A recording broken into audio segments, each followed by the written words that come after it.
इस देश में जातिगत जनगणना लागू हो सके, इस देश में न्यायपालिका और मीडिया में भी हमारा हक अधिकार है वो मिल सके। शरद यादव जी ने कहा था कि जब जाति नहीं जमात बनाना है, कि जात पात की करो विदाई, हम सब मानव भाई, एक चूल्हा एक चकिया एक है मानव समाज। अगर बाबा साहब की प्रतिज्ञा को जिस दिन एक प्रत्येक भारतीयों ने अपना लिया, उस दिन उनकी जो सत्ता में बैठे हैं 70-75 साल से आज़ादी से लेकर आज तक, उसी कारण बैठे हैं क्योंकि जिस दिन उन्होंने प्रतिज्ञा को पूरा जान कर लिया उस दिन वो जमीन में होंगे। वो आज दिल्ली के एनडी तिवारी भवन में राष्ट्रीय न्याय सामाजिक सम्मेलन का आयोजन किया गया और तमाम बहुजन समाज के लीडर इसमें मौजूद रहे। मेरे साथ लोकेंद्र गुर्जर है, आप पहचानते होंगे, आजकल बहुत तेज़ी से सोशल मीडिया पर वायरल हो रहे हैं क्योंकि पहले 10 लाख का जुर्माना लगा था, उसके बाद घटा के 50,000 रुपये कर दिया गया। ये जो सम्मेलन किया गया, इसके जरिए कैसे अधिकार मिलेगा, न्याय मिलेगा, हक मिलेगा बहुजनों को?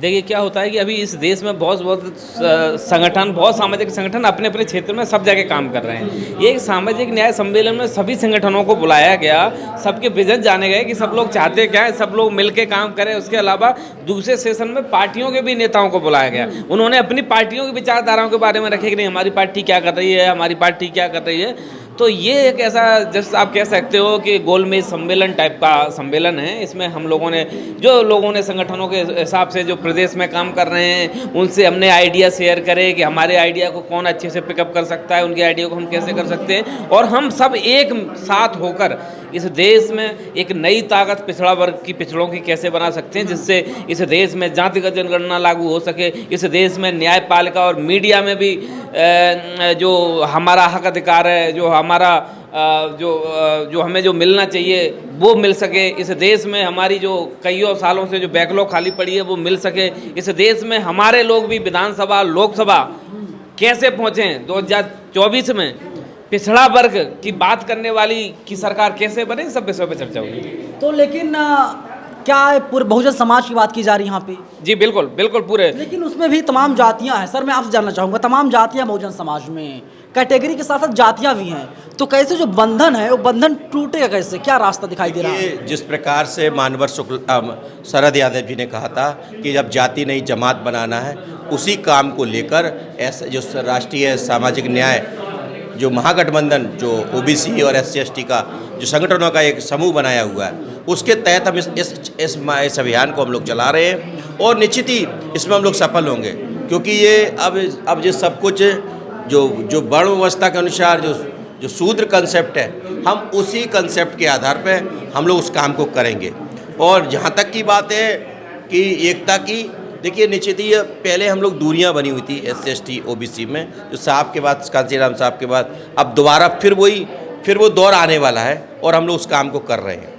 मैं आपसे जानना चाहता हूँ, पर्सनल क्वेश्चन है कि किस कैटेगरी से आते हैं आप? मैं OBC से आता हूँ और मैं OBC महासभा। हाँ ठीक है, OBC से आते हैं, तो क्या आप जो घर की बहन बेटियाँ हैं, तमाम जो लोग हैं, क्या आप उनको परमिशन आप देते हैं कि अगर किसी भी जात के लड़का जो पसंद आ जाता है शादी करने के लिए अलाउ कर देंगे आप? 100% हम लोग तो इस काम को कर रहे हैं और हम लोग बोला भी है, हमारे पुरखों ने बोला कि जात पात की करो विदाई, हम सब मानव भाई, एक चूल्हा एक चकिया एक है मानव समाज। उस काम के लिए हम लोग खुद बोल रहे हैं इस बात की। रोटी बेटी का संबंध होने की बात की जाती है, जब तक रोटी बेटी का संबंध नहीं होगा तब तक देश नहीं बदलेगा, समाज नहीं बदलेगा। उस बात आपकी बात से मैं पूरी तरह से सहमत हूँ और इस काम को मैं खुद करूँगा इस बात के लिए।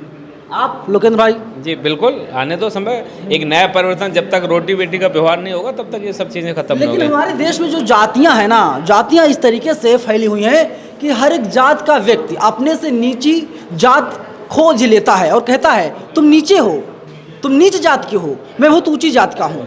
ये बात आपने बिल्कुल सही बोली और हमारे वर्ग के लोगों में भी ये पहले था, लेकिन पिछले कुछ सालों से जब से ये संघर्ष चला और बहुजन के कंसेप्ट को आगे बढ़ाने का जिस यूथ ने काम किया, तब से ये सारे चीज़ें होना बंद हो गया है। और आज आप भी यहाँ दिल्ली में मौजूद हैं, दिल्ली में और इसके अलावा भी तमाम शहरों में इस तरीके से अब जो OBC की मेजर कौमें हैं, जातियाँ हैं, जो दलितों की जातियाँ, आदिवासियों की जातियाँ अब आपस में मिलकर काम कर रही हैं और माइनॉरिटी हैं वो साथ में आके काम कर रहे हैं। अब इस कंसेप्ट को एक तरीके से बाहर निकाल दिया गया है। आज़ादी के 76 साल पूरे होने जा रहे हैं, 15 अगस्त को कंप्लीट हो जाएंगे, तो क्या बहुजन अभी भी अपने हक के लिए जागरूक नहीं है? उसे नहीं पता उसका हक क्या है, उसका अधिकार क्या है? देखिए, ये अल्प थोड़ा सा समय है, उसमें कुछ थोड़े से समय में ही कुछ लोग जाने। जब साहब कांसीराम साहब आए, उन्होंने लोगों को बताया कि कांसीराम तेरी नेक कमाई और तूने सोती कौम जगाई, तभी लोगों को पता चला कि फूले कौन है, बाबा साहब कौन है, हमारे अधिकार कौन से जाति का गणना है, ये लोगों को पता चला। लेकिन अब स्पष्ट हो चुका है इससे कि इन लोगों ने जिस प्रकार से जो ओबीसी के लोगों पे धर्म की ये पट्टी बांधी रखी हुई है, ये पाखंडवाद की पट्टी बांधी हुई है, जो अफीम खिला रखी है धर्म के नाम की, ये पूरी तरह से खत्म होने जा रही है। और इसके लिए लोगों जो इसको दबाने का काम, जैसे हम लोग अधिकारों की जैसे बात करने लगा, जो ओबीसी महासभा तमाम सारे संगठन हैं, तो आज कई बागेश्वर को ले आते हैं, कई अन्ना हजारे को ले आते हैं, कई भारत पाकिस्तान के झगड़ों की बात करने लगते हैं, चाइना की बात करने लगते हैं, कई ये बीप की बात करने लगते हैं। तो ये अब ये बौखलाते फिरते रह रहे हैं।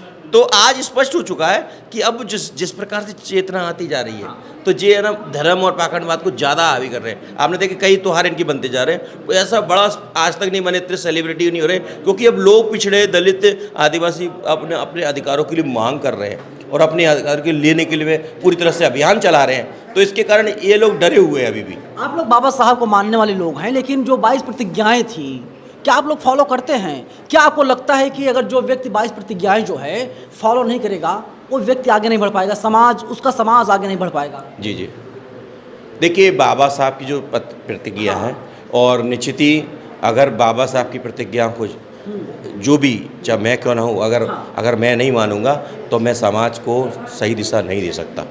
ये स्पष्ट है, क्योंकि बाबा साहब की जो प्रतिज्ञा थी वो सामाजिक परिवर्तन की थी, जो मानसिक गुलामी की थी, जो जंजीरों को तोड़ने की प्रतिज्ञा थी, वो लोगों को इंसान बनाने की प्रतिज्ञा थी, जो मानवतावादी बनाने की प्रतिज्ञा थी। उस काम के लिए सबको इस काम को करना। नास्तिक कह के बहिष्कार भी किया जा सकता है आप लोगों का? देखिए, ये नास्तिकता की बात जो करते हैं वो कोई उन जो नास्तिकता की बात करते हैं वो इसलिए करते हैं क्योंकि अगर बाबा साहब की प्रतिज्ञा को जिस दिन एक प्रत्येक भारतीयों ने अपना लिया, उस दिन उनकी जो 57 बेटे हैं, 75 साल से आज़ादी से लेकर आज तक, वो इसी कारण बैठे हैं क्योंकि जिस दिन उन्होंने प्रतिज्ञा को पूरा जान कर लिया, उस दिन वो ज़मीन में होंगे। वो आज क्या फैसला किया गया कि ये सारे जो है, ये जो तमाम संगठन हैं, संगठनों का संगठन है, तो क्या फैसला लिया गया? देखिए, आज का स्थापना दिवस बनाया गया, इसमें ये सब आज ये फैसला लिया गया कि आने वाले 2023 का जो विधानसभा का चुनाव है और जो लोकसभा का चुनाव है 24 का, इसमें निश्चित ही जो हमारे मुद्दे हैं, चाहे पक्ष हो चाहे विपक्ष हो, यदि पिछड़े वर्ग के SC ST के मुद्दों को अगर हमारी हिस्सेदारी, वो मुद्दों को लेकर हिस्सेदारी नहीं मिलती, तो उनके विपरीत हम लोग काम करेंगे। जो हमारी राजनीतिक हिस्सेदारी भी है, हम स्पष्ट कह रहे हैं आपके चैनल के माध्यम से, यदि हम लोगों को, यदि हमारी संख्या के अनुपात में हिस्सेदारी नहीं दी जाती, तो निश्चित ही जो 3% 7% लोगों के खिलाफ पूर्ण रूप से हम अपने लोगों को चुनने का काम करेंगे। ये अकेले खड़े रह जाएंगे, ये विपक्ष और सत्ता के लोग अकेले खड़े रह जाएंगे और बहुजन समाज उसी तरफ जाएगा जो पार्टी बहुजन समाज की आवाज़ को बुलंद करेगा, बहुजन समाज के लिए काम करेगा, हित के लिए बहुजन समाज की, उसी तरफ बहुजन समाज जाएगा। और आज SRA जो है संगठनों का संगठन है और OBC के तमाम लीडर्स इसमें शामिल हुए थे। कैमरा पर्सन बॉबी के साथ में नवीन कुमार नंदन, नेशनल दस्तक, दिल्ली।